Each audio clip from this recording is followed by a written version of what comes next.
Dragi moji, evo jedna kratka energijica za današnji dan, za nekoga ko se pronalazi u ovoj energiji. Bilo da se ovdje radi o nekom poslu, o nečemu što vi želite da promenite. Ovo je definitivno osmica pentakla, energija koja nam govori o rastu, o prosperitetu. Dakle, ako ste se pitali da li je sada pravo vreme da upišete možda neki kurs, da poboljšate vaše odnose, na što god da se ovo odnosi, ovo je definitivno znak da.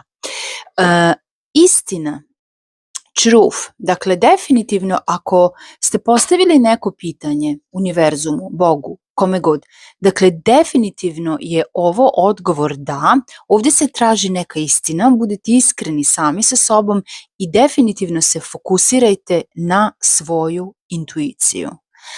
Ostavite mi u komentarima sa kime je ova poruka rezonovala. Ćao!